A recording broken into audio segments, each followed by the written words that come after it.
Bapak Ibu sekalian, kita patut mengatakan syukur kepada Tuhan dalam kondisi-kondisi yang seperti ini. Biarpun segala sesuatu sudah tidak seperti yang biasanya kita hidupi, tapi kita bersyukur Tuhan tetap menyertai kita, tetap nyata di dalam kehidupan kita penyertaan Tuhan. Oleh sebab itu, pada malam hari ini saya mengajak Bapak Ibu kita menaikkan pujian syukur padamu. Kita mengingat, kita mau mengatakan kepada Tuhan, kita menaikkan syukur kita kepada Tuhan kita.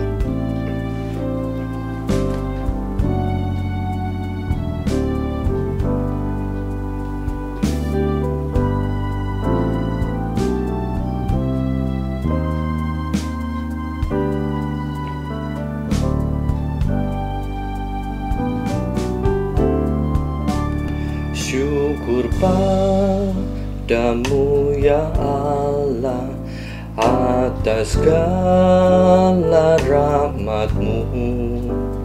Syukur atas kecukupan dari kasih-Mu penuh. Syukur atas pekerjaan walau tubuh pun lembam. Syukur atas kasih sayang dari sanak dan teman.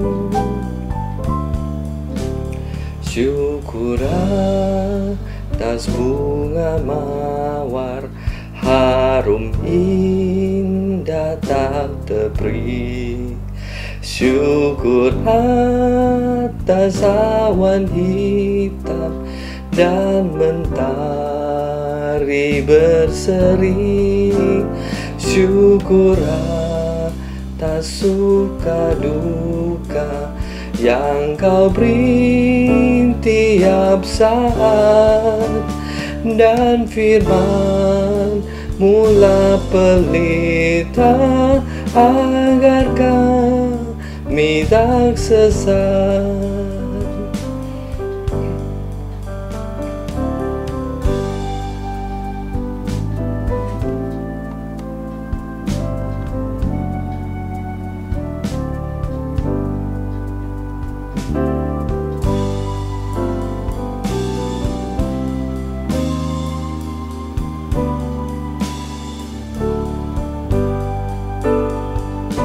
Syukur kepadamu atas keluarga, syukur atas keluarga penuh kasih yang mesra.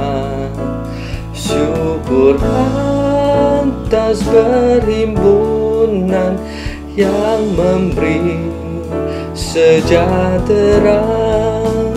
Syukur atas kekuatan kala duka dan kesal.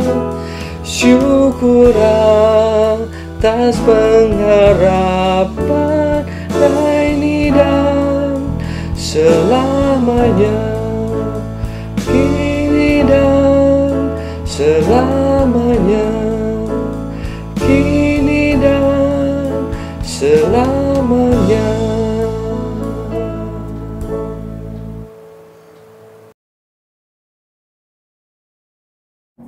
Selamat malam jemaat GKI Kanan yang dikasihi oleh Tuhan. Senang sekali pada malam hari ini boleh bersama dengan saudara di dalam persekutuan doa. Walaupun ibadah doa kita diselenggarakan secara online. Sebelum kita masuk kepada pembacaan firman Tuhan dan refleksi firman Tuhan, saya mengajak kita masuk ke dalam doa. Tuhan, kami akan membaca firman-Mu. Kami akan mendengar refleksi daripada firman-Mu. Berkatilah pelayanan firman Tuhan ini. Berkati hamba-Mu yang akan menyampaikan, dan Tuhan jadikan saluran berkat. Bagi jemaat-Mu, Tuhan berkati, supaya firman Tuhan yang dibacakan dan pelayanan firman Tuhan boleh menjadi berkat bagi kami semua. Di dalam nama Tuhan Yesus kami telah berdoa. Amin. Bapak Ibu yang dikasihi oleh Tuhan, masih ingat pesan gembala yang merupakan ayat hafalan kita minggu ini? Masih ingat? Setiap persekutuan doa di hari Kamis, nats khotbah kita diambil daripada pesan gembala yang menjadi ayat hafalan kita setiap minggu. Apa ayat hafalan kita untuk minggu ini? Tepat sekali, Ulangan 31 ayat yang ke-8. Saya ajak kita untuk bangkit berdiri. Kita akan bersama-sama mengucapkannya. Saudara yang sudah menghafalkannya bisa tutup mata, yang belum menghafalkannya bisa bacakan bersama-sama. 1, 2, 3. Ulangan pasal 31 ayat ke-8. Sebab Tuhan Dia sendiri akan berjalan di depanmu. Dia sendiri akan menyertai engkau. Dia tidak akan membiarkan engkau dan tidak akan meninggalkan engkau. Janganlah takut dan janganlah patah hati. Wow, luar biasa. Nats yang kita hafal ini merupakan kata-kata penguatan Musa kepada Yosua yang berupa janji penyertaan Tuhan kepada Yosua. Musa mengumumkan di depan orang Israel bahwa Yosua lah yang akan menggantikan Musa memimpin bangsa Israel masuk ke tanah perjanjian. Ini tugas yang besar yang harus diemban oleh Yosua. Saudara, saya akan mengajak kita membaca sekali lagi ayat hafalan kita, tapi kita baca mulai dari ayat yang ke-7. Jadi 2 ayat ke-7 dan ayat yang ke-8. Ulangan pasal 31 ayat yang ke-7 dan ke-8. Lalu Musa memanggil Yosua dan berkata kepadanya di depan seluruh orang Israel, "Kuatkan dan teguhkanlah hatimu, sebab engkau akan masuk bersama-sama dengan bangsa ini ke negeri yang dijanjikan Tuhan kepada sumpah, kepada nenek moyang mereka, untuk memberikannya kepada mereka. Dan engkau akan memimpin mereka sampai mereka memilikinya. Sebab Tuhan, Dia sendiri akan berjalan di depanmu. Dia sendiri akan menyertai engkau. Dia tidak akan membiarkan engkau dan tidak akan meninggalkan engkau. Janganlah takut dan janganlah patah hati."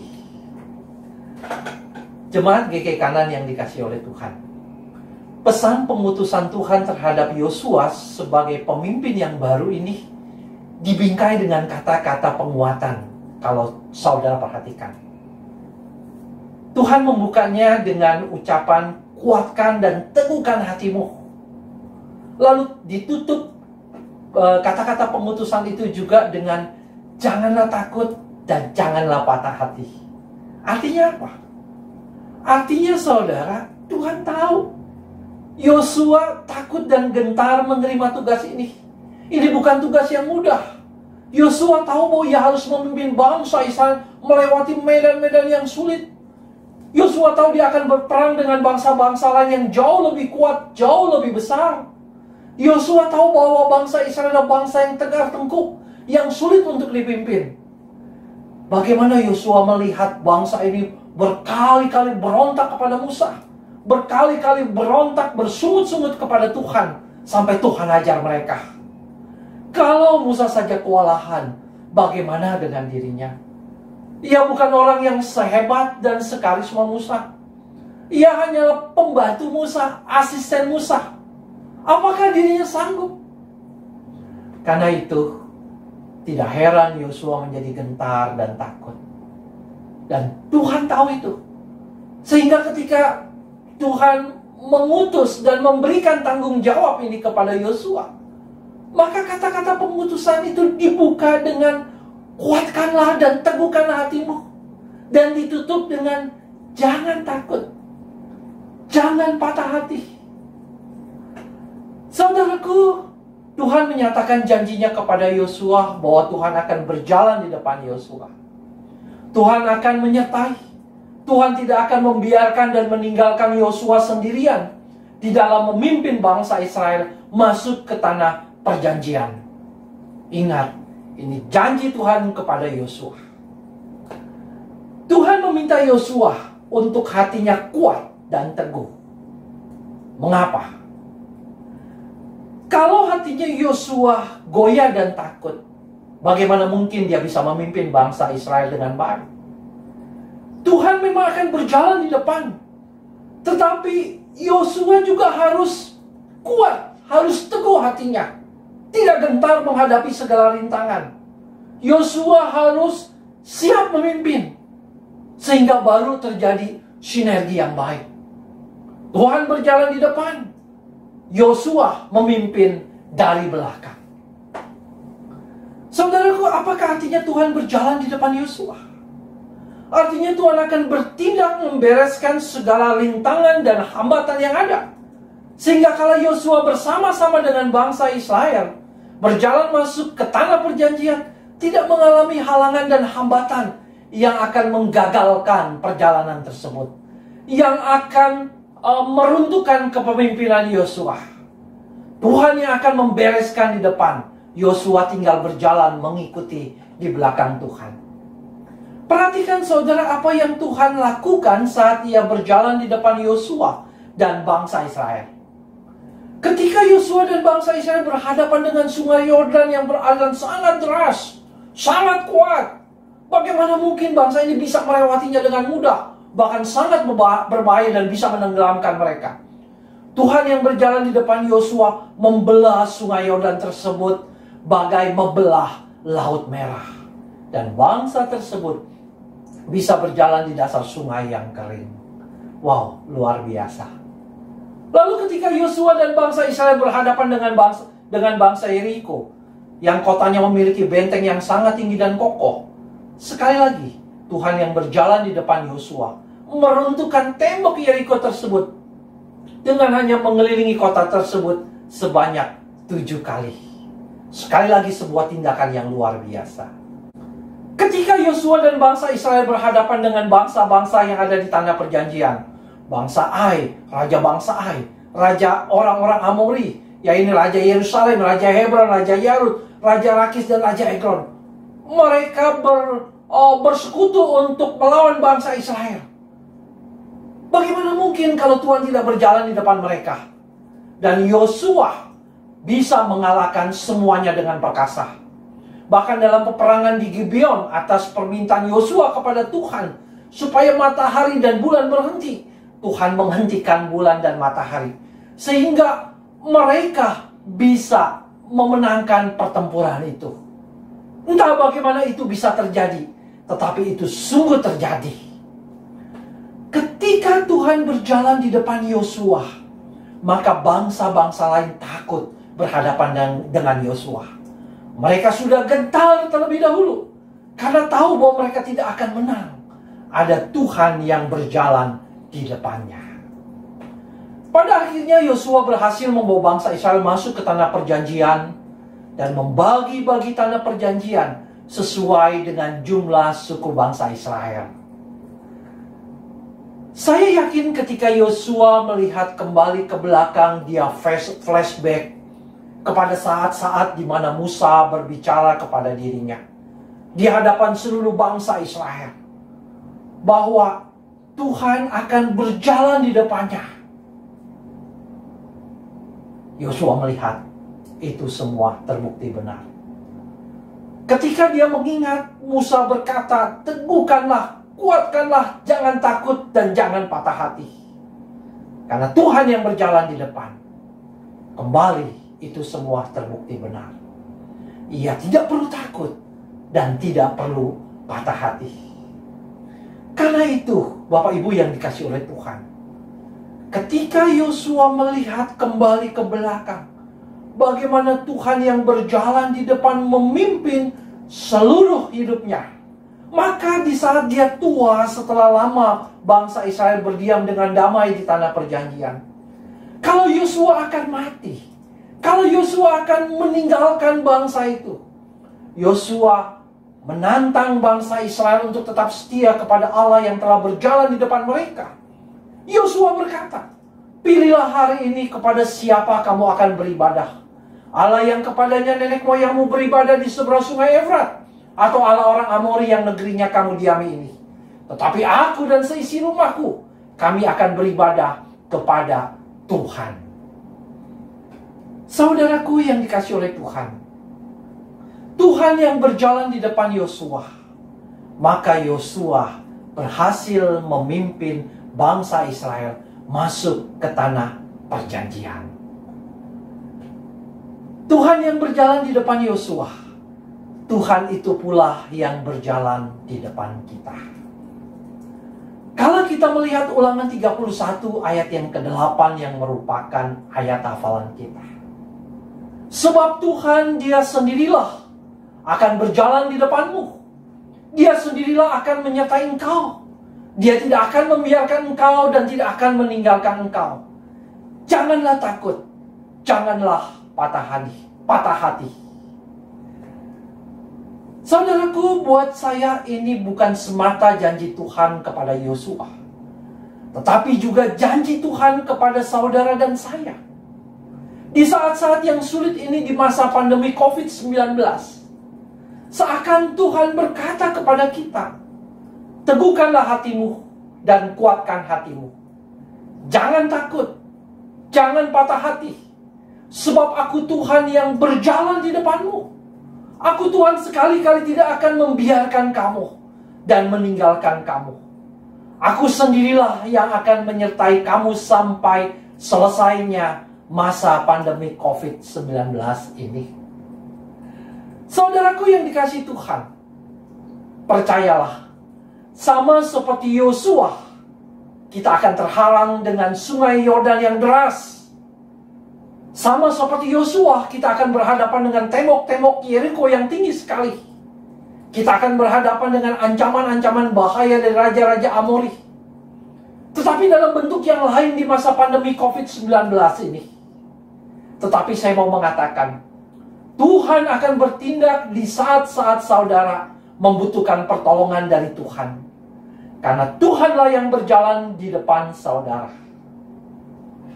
Saya berharap saudaraku, janji Tuhan ini memberikan ketenangan dan bisa memberikan keteguhan hati kita dikala kita melangkah di masa-masa yang sulit ini.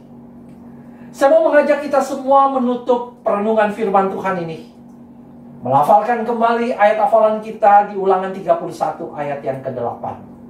Kita bacakan bersama-sama. 1, 2, 3. Sebab Tuhan Dia sendirilah akan berjalan di depanmu. Dia sendiri akan menyertai engkau. Dia tidak akan membiarkan engkau dan tidak akan meninggalkan engkau. Janganlah takut dan janganlah patah hati. Tuhan Yesus memberkati kita. Mari kita berdoa.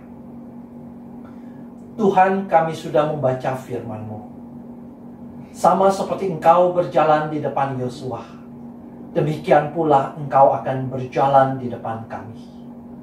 Tuhan, kami tahu ini masa-masa yang sulit dan susah. Kami berhadapan dengan ancaman mara bahaya dari COVID-19. Kami juga bergumul dengan krisis ekonomi yang ada. Kami bergumul dengan berbagai macam masalah yang ada di masa-masa pandemi COVID-19 ini. Tetapi biarlah kami boleh yakin bahwa Tuhan berjalan di depan kami. Sehingga kami boleh berjalan dengan hati yang tenang dan pikiran yang jernih. Sehingga kami bisa menghadapi masalah demi masalah dengan ketenangan dan kekuatan dari Tuhan. Terima kasih Tuhan untuk berkat firman Tuhan ini. Hanya di dalam nama Tuhan Yesus kami telah berdoa. Amin. Bapak Ibu, sebelum kita masuk ke dalam doa, mari kita sama-sama naikkan pujian. Terima kasih Tuhan. Kita mau katakan syukur atas segala kebaikan Tuhan.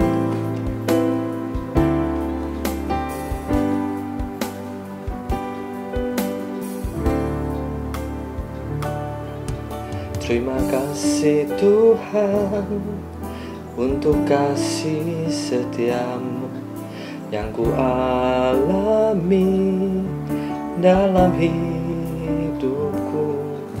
Terima kasih Yesus untuk kebaikan-Mu sepanjang hidupku.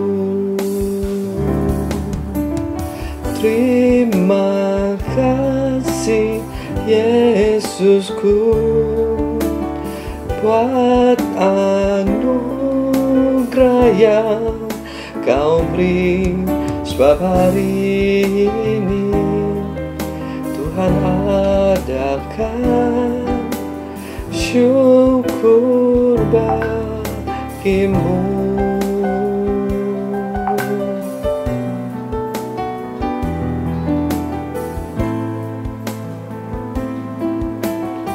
katakan sekali lagi dengan sepenuh hati, terima kasih Tuhan untuk kasih setiamu yang ku alami dalam hidupku.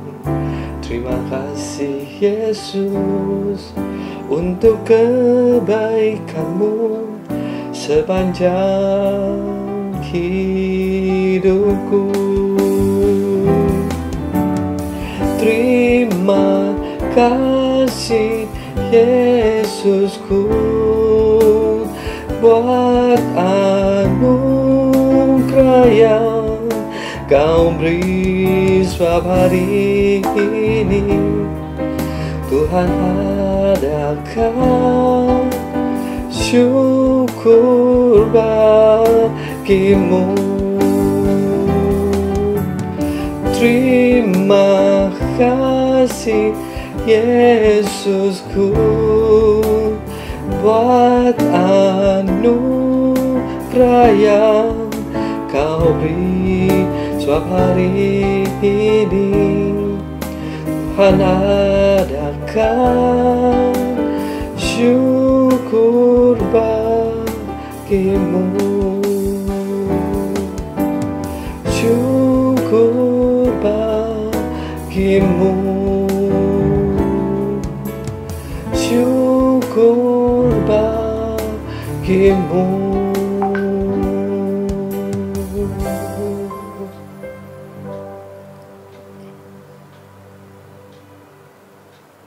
Bapak Ibu, untuk cara berdoa pada malam hari ini ada pokok-pokok doa yang akan saya tampilkan di layar Anda. Kita sama-sama berdoa sesuai dengan urutan yang ada.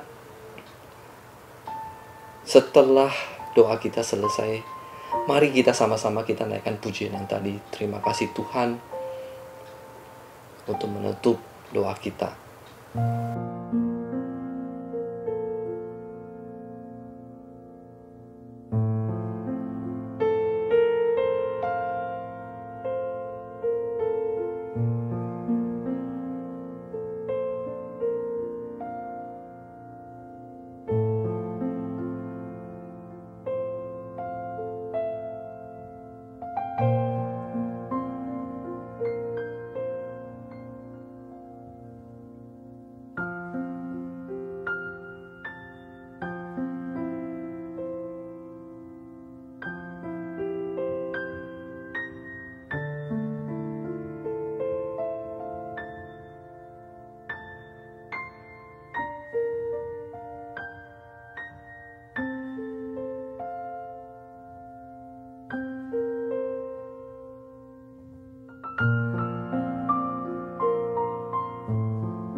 Bapak Ibu, doa adalah salah satu metode kita untuk berkomunikasi dengan Tuhan.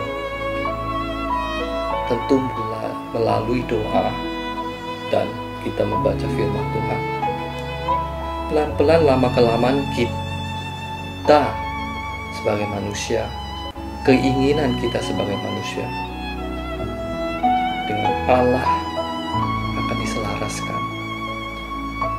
Tentunya ini akan berdampak dalam kehidupan kita yang membuat kita menjadi semakin serupa dengan Kristus. Bapak Ibu, untuk menutup persekutuan kita pada malam hari ini, kita kembali naikkan pujian terima kasih Tuhan.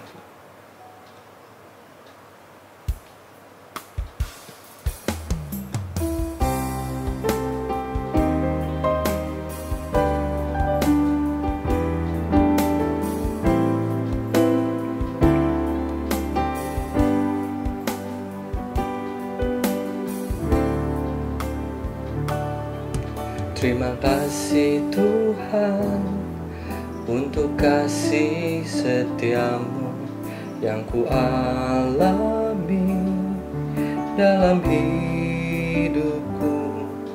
Terima kasih Yesus untuk kebaikanmu sepanjang hidupku. Terima kasih Yesusku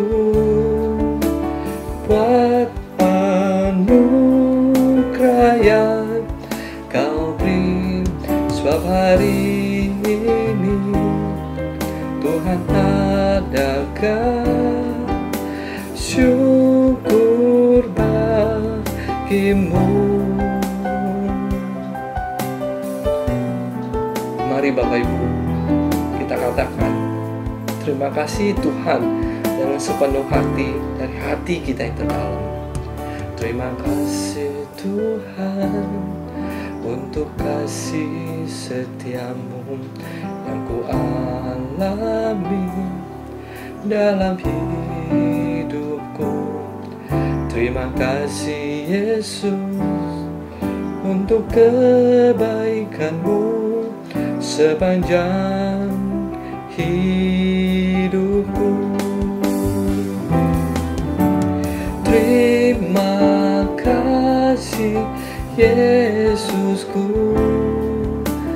buat anugerah yang Kau beri sebab hari ini Tuhan adakan syukur bagimu.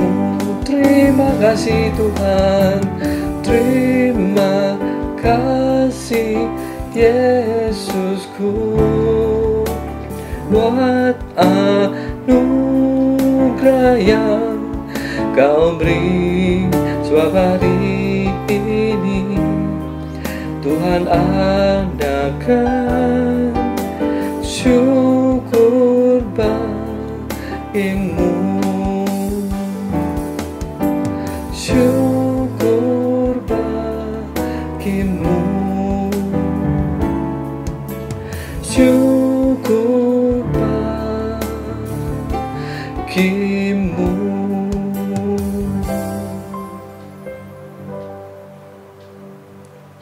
Saat teduh, persekutuan doa selesai. Sampai ketemu minggu depan. Amin.